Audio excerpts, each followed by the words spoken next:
నమస్కారం ఘంటారావానికి స్వాగతం. ముందుగా ప్రధానాంశాలు. అనంత పద్మనాభ స్వామి ఆలయ విషయంలో సుప్రీం తీర్పు. నిర్వహణ బాధ్యత ట్రావెన్కోర్ కుటుంబానికి అప్పగింత. గెహ్లోత్ నివాసంలో కొనసాగుతున్న సీఎల్పీ భేటీ. 90 మంది ఎమ్మెల్యేలు హాజరైనట్టు సమాచారం.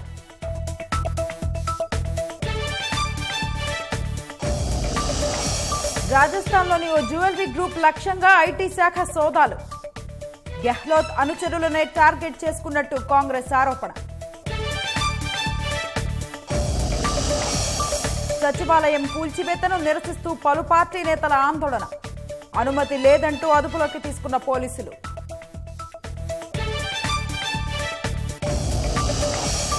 గాంధీలో 4వ రోజు పొరుగు సేవల నర్సుల ఆందోళన. జీతాల పెంపు, ఉద్యోగ క్రమబద్ధీకరణపై స్పష్టతకు డిమాండ్.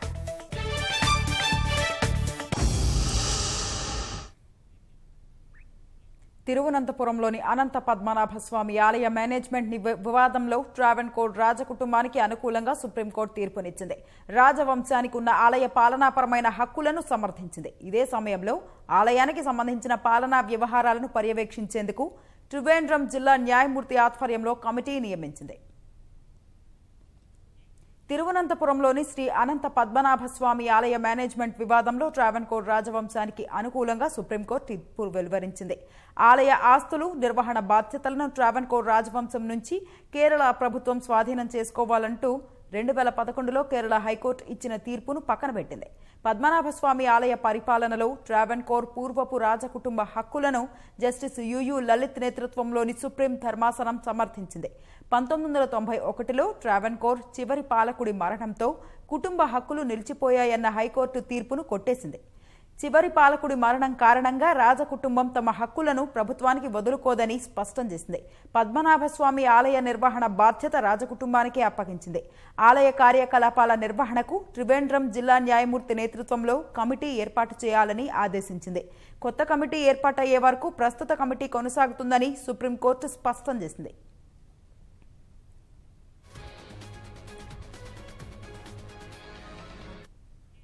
అనంత పద్మనాభ స్వామి ఆలయ మేనేజ్మెంట్ వివాదానికి సంబంధించి మొదట 2011 జనవరి 31న కేరళ హైకోర్టు తీర్పునిచ్చింది. పద్మనాభస్వామి ఆలయంపై నియంత్రణను చేపట్టాలని కేరళ ప్రభుత్వాన్ని ఆదేశించింది.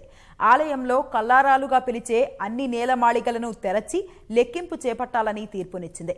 ఆభరణాలు, విలువైన వస్తువులతో కూడిన జాబితా తయారు చేసి ఒక మ్యూజియాన్ని ఏర్పాటు చేయాలని ఆదేశించింది. ఆలయ సంపదను ప్రజలు, భక్తులు, పర్యాటకులకు ప్రదర్శించడానికి మ్యూజియం వంటి ఏర్పాట్లు చేయాలని కేరళ ప్రభుత్వాన్ని ఆదేశించింది. అనేక శతాబ్దాల కాలంలో స్వాధీనం చేసుకున్న ఆలయ సంపదను రహస్యంగా ఉంచడంలో అర్థం లేదని హైకోర్టు అభిప్రాయం వ్యక్తం చేసింది.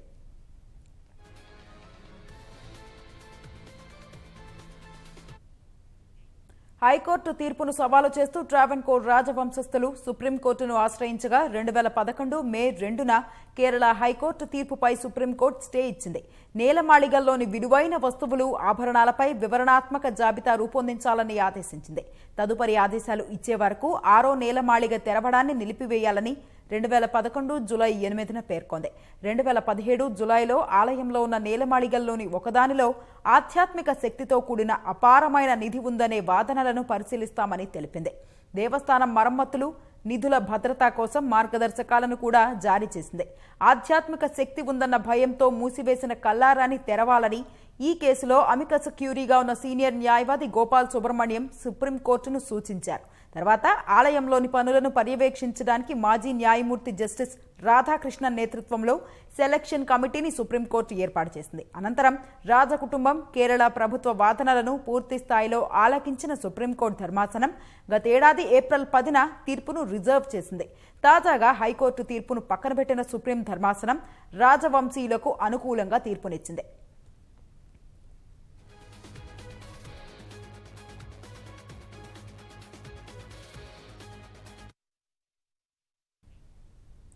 రాజస్థాన్ ఉప ముఖ్యమంత్రి సచిన్ పైలట్ తిరుగుబాటుతో కాంగ్రెస్ ప్రభుత్వం సంక్షోభంలో పడిన వేళ సీఎల్పీ సమావేశం ప్రారంభమైంది. జైపురలోని ముఖ్యమంత్రి అశోక్ గెహ్లోట్ నివాసంలో జరుగుతున్న సమావేశం కీలకంగా మారింది. సీఎల్పీ సమావేశానికి 90 మంది ఎమ్మెల్యేలు హాజరయ్యారు. కాంగ్రెస్ ఎమ్మెల్యేలంతా ఈ సమావేశానికి హాజరు కావాలని కాంగ్రెస్ విప్ జారీ చేసింది. తనకు 30 మంది కాంగ్రెస్ ఎమ్మెల్యేల మద్దతుందని అధికారిక వాట్సాప్ గ్రూప్లో గత రాత్రి తెలిపిన విధంగానే సచిన్ పైలట్ శాసనసభాపక్ష భేటీకి హాజరు కాలేదు. 109 మంది ఎమ్మెల్యేలు సీఎం అశోక్ గెహ్లోట్కు మద్దతుగా సంతకం చేశారని, మరికొందరు ఇవాళ సంతకం చేస్తారని రాజస్థాన్ కాంగ్రెస్ వ్యవహారాల బాధ్యుడు అవినాష్ పాండే ప్రకటించారు. సీఎల్పీ సమావేశానికి రాకపోతే చర్యలు తప్పవని హెచ్చరించారు. సీఎల్పీ భేటీకి కేంద్ర పరిశీలకులుగా అజయ్ మాకెన్, రణ్దీప్ సుర్జేవాలాలను కాంగ్రెస్ రంగంలోకి దించింది. ప్రభుత్వం కూలిపోకుండా వీరు నష్ట నివారణ చర్యలతో పాటు రాజీ ఫార్ములా సిద్ధం చేస్తున్నట్టు తెలుస్తోంది. రాజస్థాన్ శాసనసభలో 200 స్థానాలు ఉండగా కాంగ్రెస్ కు 107 మంది సభ్యులున్నారు. మరో 10 మంది స్వతంత్రులు ప్రభుత్వానికి మద్దతిస్తున్నారు.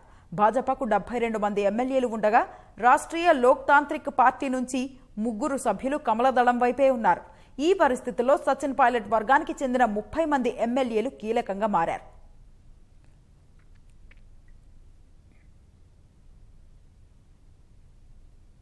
రాజస్థాన్ కేంద్రంగా కార్యకలాపాలు నిర్వహించే జ్యువెలరీ గ్రూప్ లక్ష్యంగా ఆదాయపు పన్ను శాఖ సోదాలు చేపట్టింది. పన్ను ఎగవేత ఆరోపణలపై రాజస్థాన్, ఢిల్లీ, మహారాష్ట్రలో సోదాలు చేపట్టినట్టు ఐటీ వర్గాలు తెలిపాయి. జయపుర, కోటా, ఢిల్లీ, ముంబై నగరాల్లో ఉదయం నుంచి సోదాలు కొనసాగుతున్నాయి. రాజస్థాన్ కాంగ్రెస్ నాయకుడు ధర్మేంద్ర రాథోర్ నివాసంతో పాటు కార్యాలయాల్లో ఐటీ సోదాలు జరుగుతున్నాయి. మరో కాంగ్రెస్ నేత రాజీవ్ అరోరాకు చెందిన ఓ సంస్థతో పాటు ఆయన నివాసంలోనూ సోదాలు కొనసాగుతున్నాయి. రాజస్థాన్లో ప్రస్తుతం రాజకీయ సంక్షోభం నెలకొన్న నేపథ్యంలో ఈ సోదాలపై అధికారులు పూర్తి స్థాయిలో సమాచారం ఇవ్వటం లేదు. ముఖ్యమంత్రి అశోక్ గెహ్లోట్ అనుచరులే లక్ష్యంగా ఈ సోదాలు జరుగుతున్నట్టు కాంగ్రెస్ వర్గాలు ఆరోపిస్తున్నాయి.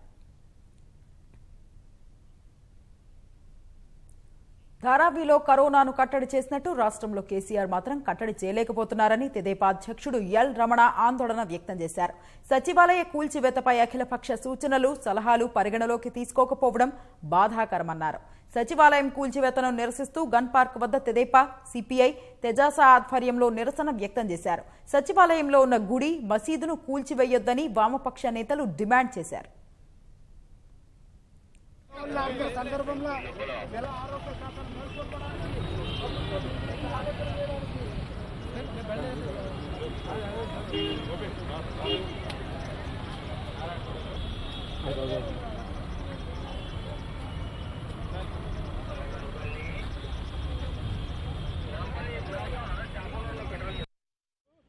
ఆసుపత్రులకు మెరుగైన సౌకర్యం కల్పించలేదు. సిబ్బందిని పూర్తి స్థాయిలో వైద్యులనే గాని, మెడికలే గాని ఇతరత్రటువంటి నియామకం జరగడం లేదు. ఆందోళన పరిస్థితి కనబడుతుంది. నేడు ప్రపంచంలో ఉన్నటువంటి ఇతర దేశాలలో ఉన్నటువంటి రాష్ట్రాల్లో ఉన్నటువంటి అనుభవాలను కూడా అన్వయించుకొని మెరుగైన చికిత్స అవసరం ఉన్నది. మహారాష్ట్రలో ఆసియాలోనే అతిపెద్దదైనటువంటి ధారావి 10 లక్షల మంది నివసించేటువంటి అతిపెద్ద మురికివాడలో ఏప్రిల్ నెలలో మొదటి వారంలో కరోనా బాధితులు గుర్తిస్తే వాళ్ళు త్రిబుల్-టీని ముందు పెట్టి అక్కడ ఉండేటువంటి కూడా పరిశీలించి అరికట్టినటువంటి విషయం ఇలా ప్రపంచ ఆరోగ్య సంస్థ కూడా మెచ్చుకునే పరిస్థితి వచ్చింది. కానీ తెలంగాణలో ప్రజల వైద్యం వదిలిపెట్టి ఫామ్ హౌస్ లో ఉన్నటువంటి ముఖ్యమంత్రి గారు నీ ప్రగతి భవన్ మొట్టమొదటిగా వైద్యాసుపత్రిగా మార్చాలని చెప్పని మేము డిమాండ్ చేస్తున్నాం. మహబూబ్ నగర్ జిల్లా ఎదిరిలో నిర్మించిన ప్రభుత్వ వైద్య కళాశాల నూతన భవనాన్ని మంత్రి కేటీఆర్ ప్రారంభిస్తున్నారు. ప్రత్యక్ష ప్రసారం ద్వారా చూద్దాం. అగ్నిరమన్యం ప్రతినిధన్వరస్తాదబ్ధో గోపాః పరిపాహినస్త్వం ప్రత్యంజయంతర్గతః పునస్తమేషాన్ ఛత్తం ప్రబధావినేషత ధాతాధాతృణాం భవనస్య స్పతిర్దేవకం ధ్రువం దేవ బృహస్పతిః ధ్రువంత ఇంద్రష్టాగ్రిష్టరాష్ట్రం ధారయతాం ధ్రువం.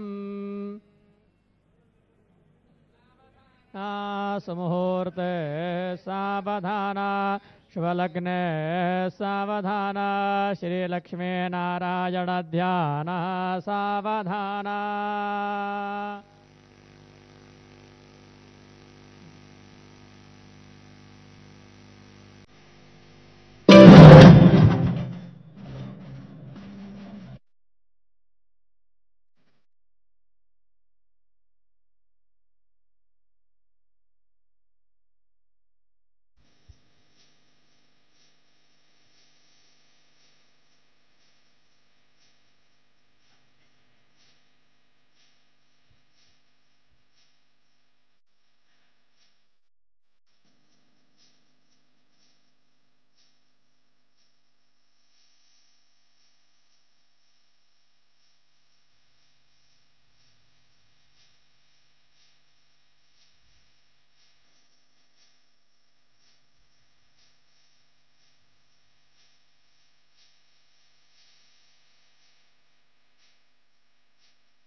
హలో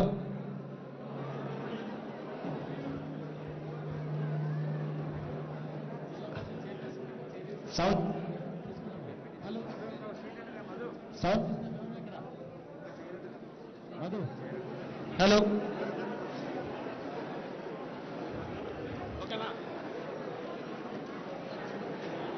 ఈరోజు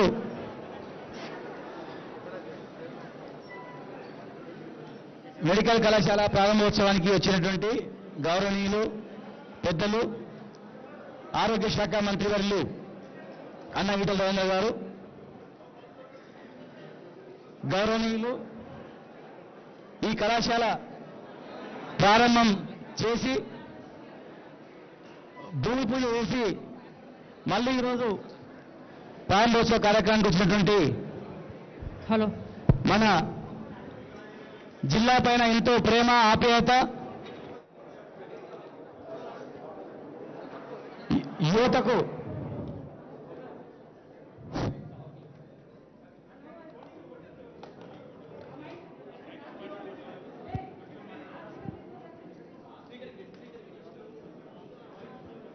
హలో మంచిగా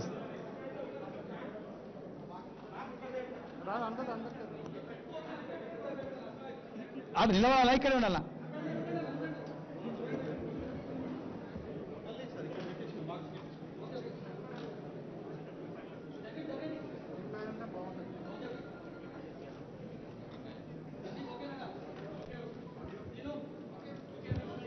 ఓకే, రాష్ట్రంలోనే మొట్టమొదటి కళాశాల అడగగానే గౌరవ ముఖ్యమంత్రి గారు మొదటి కళాశాల శాంక్షన్ చేసి మరి ఆ రోజు భూమి పూజకు వచ్చినటువంటి కేటీఆర్ గారు హలో అది బంద్ చేస్తుందా? హలో ఇది బంద్ చేస్తుంది.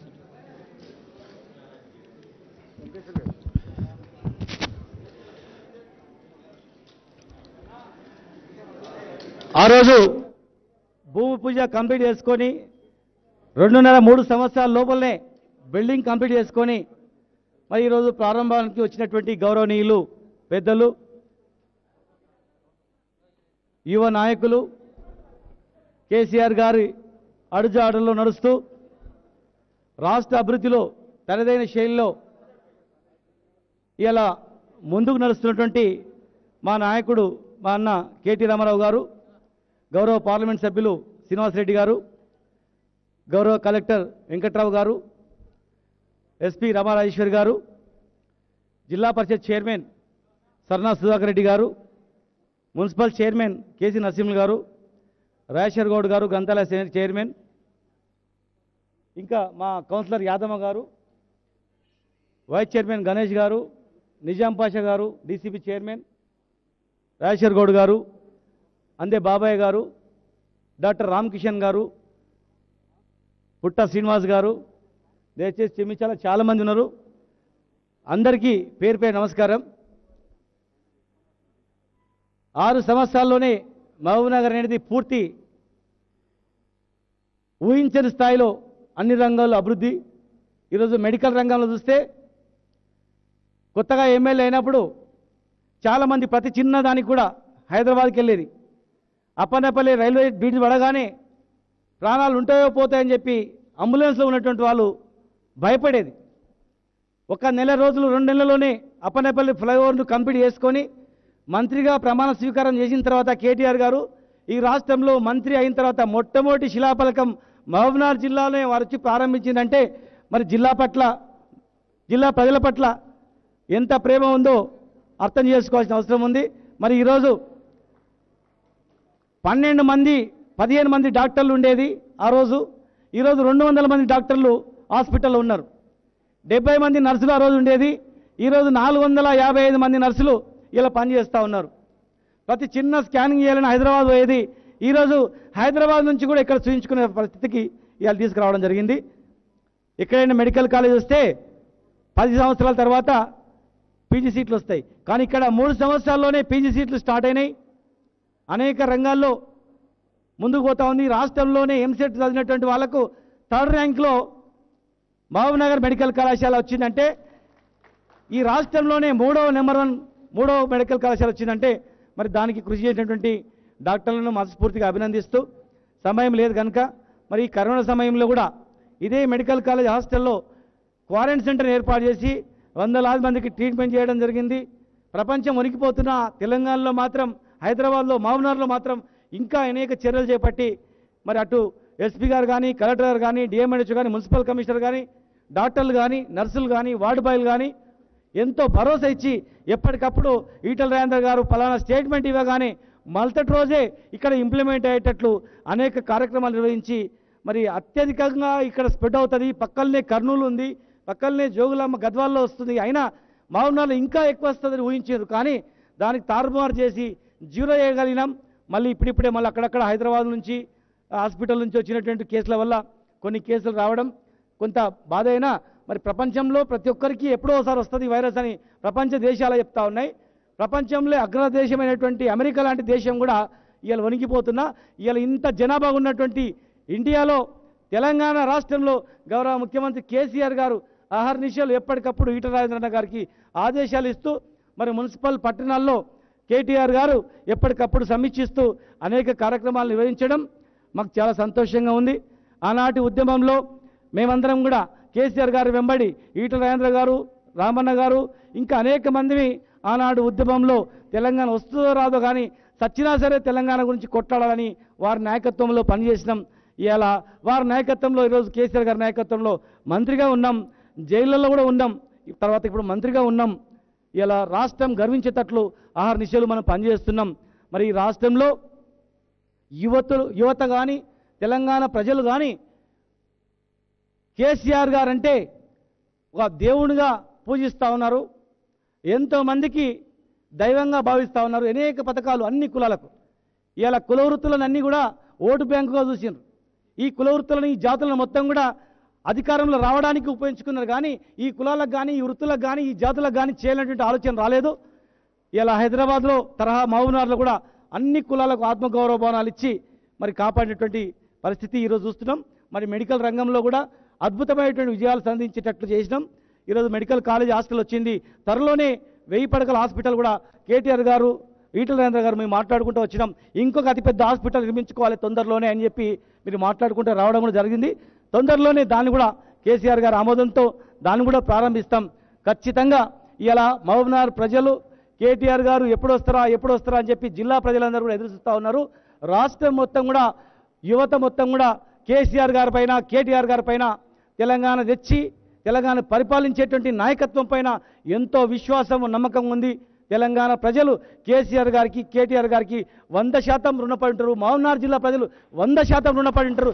ఎల్లప్పుడూ మీ సేవలో మీరు చెప్పిన ఆదేశాలను ఖచ్చితంగా పాటిస్తాం. భవిష్యత్తు నాయకులు మీరందరూ కూడా కనుక మీ ఆధ్వర్యంలో రాష్ట్రాన్ని మేమందరం కూడా ముందంజలు ఉంచుతామని చెప్పని మరి ఇప్పుడు పెద్దలు గౌరవనీయులు అన్న ఈటల రాజేందర్ గారు మాట్లాడాల్సింది కోరుతా ఉన్నా.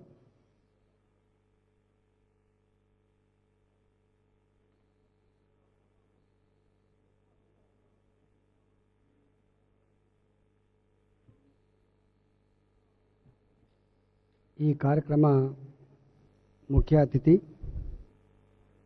సహచర మంత్రివర్యులు టీఆర్ఎస్ పార్టీ గౌరవ అధ్యక్షులు కేటీ రామారావు గారు, సహచర మంత్రివర్యులు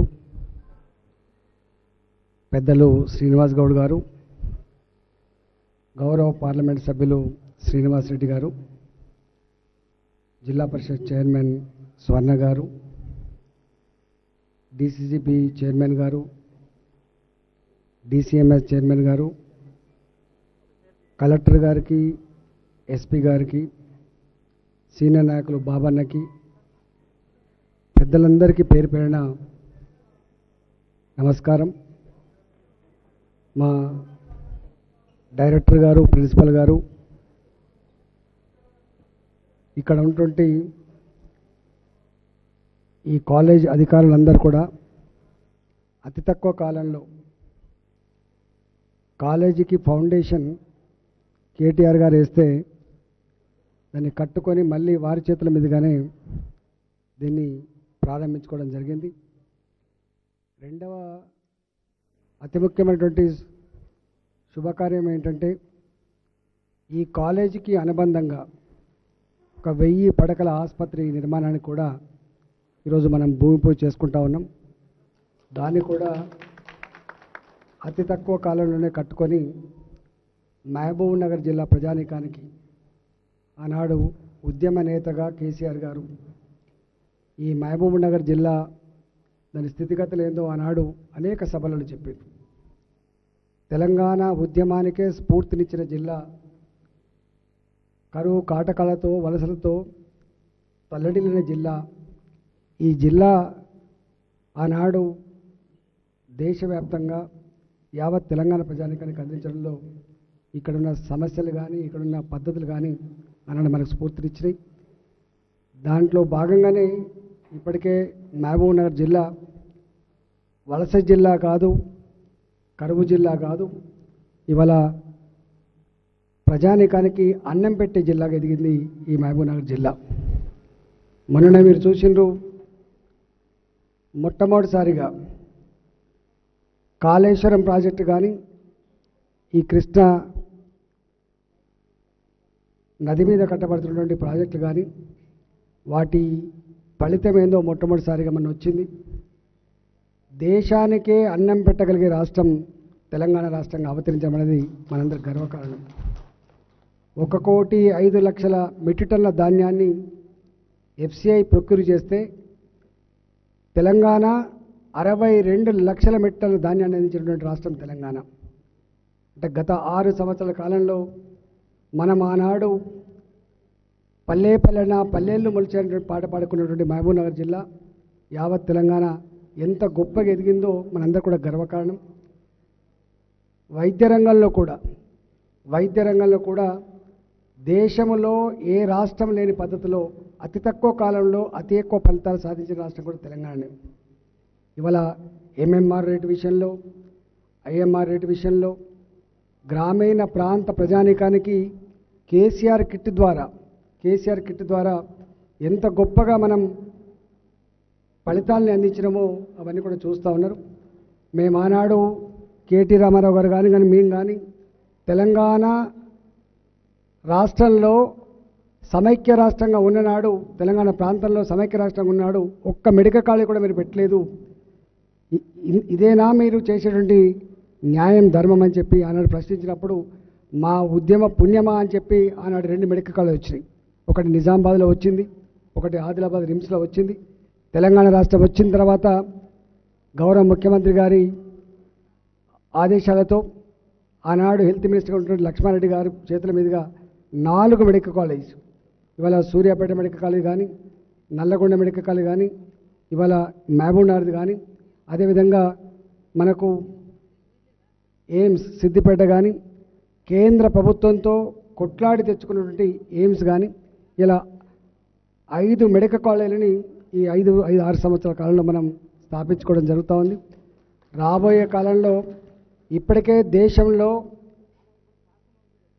కేరళ రాష్ట్రం, తమిళనాడు రాష్ట్రం ఎట్లా వైద్య రంగంలో దూసుకుపోతూ ఉందో 3వ స్థానంలో వైద్య రంగంలో ఎదిగిన రాష్ట్రం తెలంగాణ. ఇవాళ కోవిడ్ ప్రపంచవ్యాప్తంగా మానవాళిని ఎట్లా భయపెడతా ఉందో, కంటి మీద కొనుక్కులు ఎక్కడ చేస్తూ ఉందో మీ అందరూ కూడా తెలుసు. అందులో భాగంగా తెలంగాణ రాష్ట్రం కూడా చైనా దేశాన్ని చూసిన తర్వాత, అమెరికాను చూసిన తర్వాత, అభివృద్ధి చెందిన దేశాన్ని చూసిన తర్వాత కొంత మనం కూడా భయపడ్డాం. దీనివల్ల 135 కోట్ల జనాభా కలిగిన దేశం ఏమైందో అన్నటువంటి భావన ఉండే. కానీ అదృష్టవశాత్తు మనం కొంత భయపెట్టినప్పటికి కూడా 135 కోట్ల జనాభా కలిగిన దేశం లోపల మన దగ్గర ఉన్న స్ప్రెడ్ ఏందో కూడా మీకు తెలుసు. రోజు రోజుకు ఏది ఏమైనప్పటికీ తెలంగాణ రాష్ట్ర ప్రభుత్వ పరంగా గత 3-4 నెలలుగా అన్ని విధాలా సిద్ధపడి ఉంది. ఇవాళ ఈ మహబూబ్నగర్ ప్రాంతానికి ఈ మెడికల్ కాలేజ్ రాబోయే కాలంలో కోవిడ్ పేషెంట్లకి ట్రీట్మెంట్ ఇచ్చే హాస్పిటల్గా కూడా ఉండబోతుందని చెప్పి మనం చేస్తూ ఉన్నాం. అన్ని సర్వీసులతో పాటుగా కోవిడ్ పేషెంట్స్ కూడా ఈ హాస్పిటల్ తప్పకుండా మహబూబ్నగర్లో ఉంటున్న హాస్పిటల్ ఏదైతుందో తప్పకుండా అవుతుంది. శ్రీనివాస్ గౌడ్ గారు ల్యాబ్ కోసం కూడా కోరిండ్రు. తప్పకుండా టెస్టింగ్ చేసే ల్యాబ్తో పాటుగా ర్యాపిడ్ టెస్ట్ కేటీఆర్ గారు మేము తక్షణమే టెస్ట్ చేయాలి, తక్షణమే ఫలితం రావడం వల్ల కొంత తీవ్రత తగ్గే ఆస్కారం ఉందని చెప్పి నిర్ణయం తీసుకొని వాటి కూడా మనం చేస్తూ ఉన్నాం. ఈ కరోనా కట్టడి చేయడంలో ప్రభుత్వ పరంగా అన్ని రకాల చర్యలు చేపడుతూ ఉన్నాం. ఒకవేళ అనుకోని పరిస్థితుల్లో కనుక మనకు కొంత తీవ్రత అయితే దాన్ని ట్రీట్మెంట్ ఇచ్చే విషయంలో కూడా తెలంగాణ రాష్ట్ర ప్రభుత్వం అన్ని విధాల సిద్ధంగా ఉంది. ముఖ్యమంత్రి గారు ఎప్పటికప్పుడు దీనికి ఎన్ని డబ్బులు కావాలన్నా, ఏ నిర్ణయం కావాలన్నా, ఏ అవసరం ఉన్నా కూడా మాకు ఎప్పటికప్పుడు గైడ్ చేస్తూ, ఆదేశాలు ఇస్తూ, మాకు సమకూరుస్తూ ముందుకు పోతూ ఉన్నాం. కాబట్టి ప్రజలందరినీ విజ్ఞప్తి చేస్తూ ఉన్నాం, కరోనా అనేటువంటి మహమ్మారి కేవలం ఒక ప్రభుత్వం మాత్రమే కాదు, ఏ ఇంటికి ఆ ఇల్లు, ఏ పౌరుడికి ఆ పౌరుడు. ఇప్పటి వరకు మనకు టీవీల ద్వారా కావచ్చు, లేదా ఇతరత్ర సమాచార విధాన పద్ధతుల ద్వారా కావచ్చు, ఏది తెలుసుకున్నామో, ఏది నేర్చుకున్నామో వాటిని ఆచరించి ఈ కరోనా మహమ్మారిని అరికట్టడంలో అందరూ కూడా కృషి చేయాలని చెప్పి మనవి చేస్తూ, ఈరోజు మా మెడికల్ కాలేజ్లో పనిచేస్తున్నటువంటి టీచర్లు కావచ్చు, నర్సింగ్ స్టాఫ్ కావచ్చు, ఇతరత్ర సిబ్బంది కావచ్చు, మీ అందరికీ కూడా శుభాకాంక్షలు తెలియజేస్తూ, ఈ మహబూబ్నగర్ జిల్లాలో ప్రజల ప్రేమను పొందడంలో, ప్రజలకు విశ్వాసం కలిగించడంలో, ప్రజలకు మంచి వైద్యాన్ని అందించడంలో, మంచి విద్యతో పాటుగా అన్నీ అందించడంలో మీరంతా కూడా ముందు భాగం నుండి పనిచేయాలని చెప్పి కోరుకుంటూ మీ అందరికీ కూడా శుభాకాంక్షలు తెలియజేస్తూ సెలవు. జై తెలంగాణ.